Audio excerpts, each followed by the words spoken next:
RCF.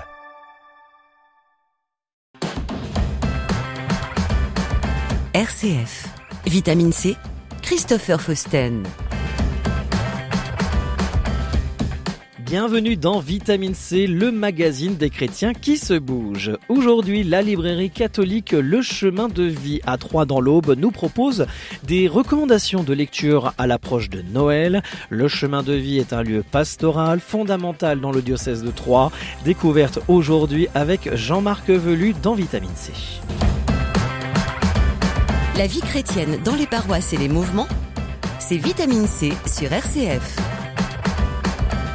Voilà, donc je vais vous présenter en premier un livre en lien avec le film Sacré-Cœur. C'est à la rencontre du Sacré-Cœur pour les enfants. Jésus t'aime, nous dit l'Évangile, hein, il t'aime d'un amour si fort qu'il a donné sa vie pour toi. Alors, et c'est ce cœur brûlant que tu vas découvrir dans ce livre. Tout au long de ce livre, tu vas faire une belle rencontre si tu es un enfant volontaire qui a envie de découvrir à travers des idées de ça, une rencontre avec Jésus qui va changer ta vie. Jésus t'aime, il t'aime d'un amour si fort qu'il a donné sa vie pour toi. C'est aux éditions MAM avec Bénédicte Delely et Anne-Charlotte Larocque. BD qui vient de sortir pour un tout jeune saint, Pierre Giorgio Frassati, toujours plus haut, qui est issu avec l'Invent. Donc c'est un saint italien qui a été canonisé en même temps que Carlo Acutis. Et dans cette BD, on raconte sa vie de manière simple, donc c'est à partir de l'UST. Je reconnais les saints dans les églises, dans les musées, dans les abbayes, quand je me promène avec mes parents. Donc ça, c'est à destination des enfants de 8-14 ans, je dirais. Et donc, à travers ces pages, on va découvrir les attributs des saints. Pourquoi un saint a une palme? Ça veut dire que c'est un martyr. Pourquoi il a un grille-pain? C'est comme Saint Laurent, il a été grillé, donc on le présente avec un grille-pain. Donc voilà, c'est génial. Vous allez pouvoir voir l'épée de Jeanne d'Arc.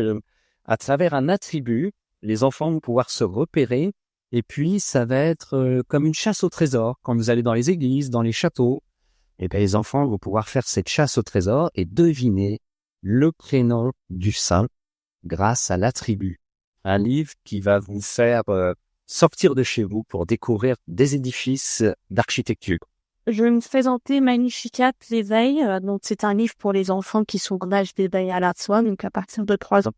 Et c'est un coloriage pour l'année 2026. Et on peut voir différents coloriages avec une phrase de l'évangile, des citations. Donc, un très beau livre pour Noël à offrir. Alors, je vais vous présenter Je découvre Dieu en chanson. Et oui, les enfants, pour l'éveil à la foi, ont parfois besoin de musique, parce que la musique, ça ouvre l'esprit et surtout, ça ouvre le cœur. Donc, dans ce livre, au niveau des pages, l'enfant qui est tout petit, c'est un livre cartonné pour les maternelles, il va ouvrir la page, il va pouvoir appuyer sur la petite chanson, et voilà, il va écouter la petite chanson tout en regardant les images et se laisser emporter dans une découverte de Dieu, de la création, de la beauté de la création et de la joie aussi d'être chrétien. Un livre à offrir pour cette période de la Toussaint et de Noël. Je découvre Dieu en chanson chez MAM. Toujours pour la Toussaint, le livre des Amis de Dieu. Donc c'est aux éditions Monte Cristo et c'est un livre qui présente avec 365 pensées chaque jour un personnage ou une personne de la vie religieuse. Une caractère. Donc c'est plutôt pour un public adulte, ce livre aussi. Alors la nouveauté pour la rentrée, le livre qui vient de sortir, il était très attendu, c'est celui du pape Léon XIV, Je t'ai aimé, d'Élixité. Donc en fait un livre exceptionnel. Pourquoi? Parce que là on est au cœur de l'évangile. À travers cette exhortation apostolique qui est paru aux éditions Bayard, Marmsef, là, le pape nous dit la chose suivante. Qu'est-ce qu'un pauvre? Et il répond dans ce livre à la question « Qu'est-ce qu'un pauvre ?» Et le pauvre n'est peut-être pas toujours celui qu'on croit. Et deuxièmement, il nous dit « Qu'est-ce qui est essentiel pour le salut des âmes ?» Pour le salut des âmes, pour rejoindre cette vie éternelle qui nous est promise par Jésus, c'est tout simplement la charité. C'est la charité, l'attention aux pauvres qui nous conduit vers ce festin des noces éternelles. Un autre livre dans l'actualité littéraire, c'est de Jacques-Benoît Rocher. Donc, c'est un dominicain aux éditions des Clés de Brouwer. Et là, il va s'intéresser à ce qu'on peut voir aujourd'hui, dans le monde d'aujourd'hui, l'intelligence artificielle, l'écran, les images. Les jeunes et les moins jeunes sont très attirés aujourd'hui par l'image et les réseaux sociaux. Alors, ce dominicain a réfléchi à la question et il l'a mise en parallèle avec la Bible.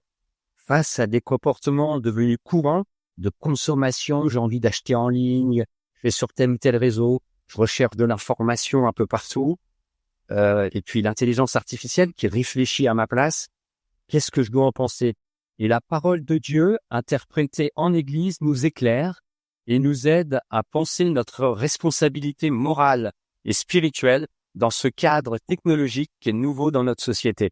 Donc un livre passionnant, c'est un essai, dans la catégorie essai, donc réflexion sur la société, que je vous invite à lire ou à offrir à des jeunes ou à des moins jeunes passionnés par les écrans et les nouvelles technologies. Un autre ouvrage dans l'actualité littéraire, et je dirais dans le rayon Bible. Dans le rayon Bible, on a le père René Luc chez Artege, le père René Luc qui a été formé à l'Institut Notre-Dame de J, et donc prêtre dans une paroisse, et il a écrit l'Évangile puissance 4. Qu'est-ce que ça veut dire l'Évangile puissance 4? On peut se poser la question. Et en fait, c'est très simple. C'est qu'il y a 4 évangélistes qui ont raconté la vie de Jésus et qu'on peut retrouver au début du Nouveau Testament dans la Bible, Marc, Luc, Jean et Matthieu. Et le père René Luc, qu'est-ce qu'il a fait? Il s'est dit, je vais tout condenser. Ça fait un peu comme un synopsis, mais à sa façon. Il a donc raconté la vie de Jésus avec les 4 évangélistes et on peut avoir comme ça, à la suite, une très belle histoire. Mais il ne se contente pas de raconter la vie de Jésus, il met en plus des petites notes personnelles. Par exemple, au moment du jugement de Jésus, et donc, il parle des mains et Pilate qui se lave les mains. Et il nous explique tout simplement, les mains symbolisent le pouvoir. Saint Jérôme distingue 2 mains, celle de l'humilité et celle de l'orgueil. Et Jésus invite à retrancher celle de l'orgueil pour ne garder que celle d'une autorité humble et modeste.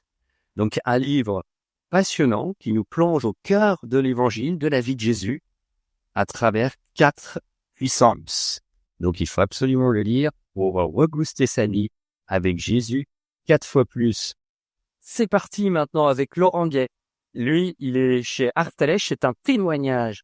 Il a vendu son premier livre, Arraché de l'enfer, à 30 000 exemplaires. Pourquoi? Parce qu'il était absorbé par le monde de la drogue et sa vie n'était plus présente, il était dans les ténèbres, il s'enfonçait, mais il a fait une rencontre merveilleuse avec Jésus et sa vie, elle était transformée. Donc là, en cette année jubilaire sur l'espérance, il écrit un 2e livre, Espère, parce qu'il a été tellement heureux de découvrir Jésus, ça a transformé sa vie et maintenant il ouvre, il a des ailes. Et donc, il nous donne ce petit manuel pour avoir foi en la vie. Donc, pour tous les gens qui seraient un petit peu désespérés, ça, c'est un livre qui va vous redonner l'envie de vivre. Quel que soit l'endroit où tu en es aujourd'hui, nous dit-il, tu peux toujours choisir une nouvelle direction. Ne laisse pas les erreurs du passé déterminer ton avenir. Si j'ai pu surmonter mes démons, tu le peux aussi. Tu es plus fort que tu ne le penses, à condition de t'appuyer sur le Christ. Un livre à mettre entre toutes les mains. Un petit clin d'yeux au curé d'Ars. Pourquoi? Parce qu'on a des jeunes cet été, notamment Romilly, qui sont partis en vélo, je crois, ils sont passés par Ars. On a eu beaucoup de témoignages de jeunes qui m'ont dit on est très heureux d'avoir découvert Ars et le Saint-Curé.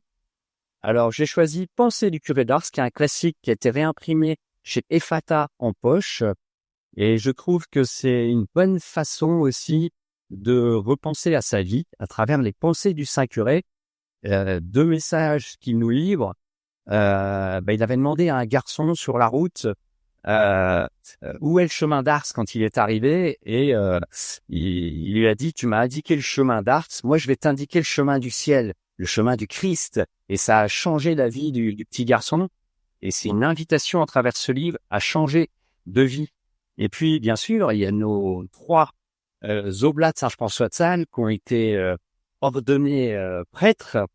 Et donc, on peut penser au curé d'Ars aussi pour eux, pour les oblats de Saint-François qui ont été ordonnés prêtres à la cathédrale par notre évêque, Monseigneur Alexandre Joly.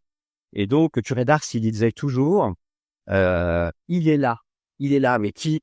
C'est Jésus qui est là sur l'autel, c'est Jésus qui est là dans le tabernacle, près de la petite lampe rouge. Et c'est lui qui éclaire votre vie. Alors, dans vos ténèbres, si vous êtes dans les ténèbres, si vous voulez suivre la lumière, lisez Le curé d'Ars, ses pensées, aux éditions Ephata. Voilà, donc je vais vous présenter un livre d'actualité qui concerne la région Grand Est, puisqu'il s'agit du portrait de Léon Harmel. Léon Harmel, donc c'est un livre qui a été écrit par Émeric Socot Harmel, parce que c'est quelqu'un de sa famille, et donc il a souhaité inscrire dans ce livre aux éditions Salvator sa vie. Alors qui est Léon Harmel? Peu de gens le connaissent dans l'Aube, c'est l'occasion justement de le présenter. Donc il a travaillé beaucoup dans le domaine social. Il s'est beaucoup intéressé en fait aux histoires économiques, politiques, à la vie des entreprises, à la vie des syndicats. Et il a cherché à travers la théologie et la Bible à mettre en cohérence dans la vie quotidienne sa foi, c'est-à-dire comment vivre en chrétien dans le monde de l'entreprise, dans le monde de l'association, dans le monde en général politique, associatif, syndical. Et donc on cite bien souvent un des aspects de la vie de ce grand industriel, c'est-à-dire qu'on le cite souvent qu'il était à l'initiative l'un des pionniers de la doctrine sociale de l'Église, et c'est à juste titre.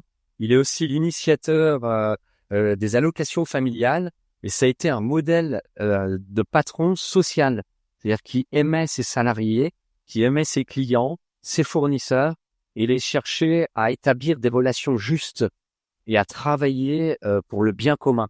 Le bien commun, quand on est chrétien, c'est important de penser à toute la chaîne dans la vie de l'industrie et de l'entreprise en général, qu'elle soit commerciale ou de service aussi. Alors, toutes les pensées, les actions de Léon Harmel trouvent leur source dans sa relation personnelle à Dieu. Et sa vie publique et sa vie privée s'unifient en fait autour du message du Christ. Et il a eu donc une approche innovante dans les années, puisqu'il est né en 1829, il est mort en 1915. Donc, à son époque, il a eu une approche innovante et toute sa pensée, on la retrouve un petit peu aussi, elle s'inscrit dans la lignée de l'encyclique Rerum Novarum de Léon XIII, dont il est proche. Et donc, comme l'écrit l'historien Pierre Pierrat, Léon Harmel est une figure de proue dont l'immense modestie a empêché l'histoire de lui rendre l'hommage mérité. Et donc, ce livre chez Salvator, c'est un petit peu pour rétablir la situation et lui rendre, je dirais, tout ce qu'il a pu apporter dans le domaine social pour notre société. Donc, un livre à lire et à offrir à Noël, Léon Harmel. Donc, Joseph Chalier nous présente Joyeux Miracle, donc un livre à offrir en fin d'année. Il s'agit de 84 histoires véridiques pour stimuler notre foi. Et donc, avec humour, avec joie, l'auteur nous invite à poursuivre l'évangile. Le Christ nous a écrit dans l'évangile, en quelque sorte, un mode d'emploi pour aimer. Il s'est offert pour nous sur la croix et ses disciples sont partis après évangéliser. Et dans ce livre, on va pouvoir poursuivre l'évangile et mettre en acte cet évangile en la vivant à notre tour pour transmettre ce témoin à d'autres. Donc, un livre plein de peps à offrir. Joyeux Miracle, 84 histoires véridiques pour nous inviter à en écrire d'autres nous-mêmes. Merci Jean-Marc Velu de la librairie du Chemin de Vie à Troyes. Retrouvez ces livres dans la librairie au 32 rue Georges Clémenceau à Troyes ou sur le site cadeaucadeau.com. Fin de ce magazine Vitamine C. Merci de nous avoir suivis, de votre fidélité. Une émission à retrouver en podcast sur notre site rcf.fr et les différentes plateformes de podcast. Très bonne fin de semaine à tous. Vitamine C, RCF.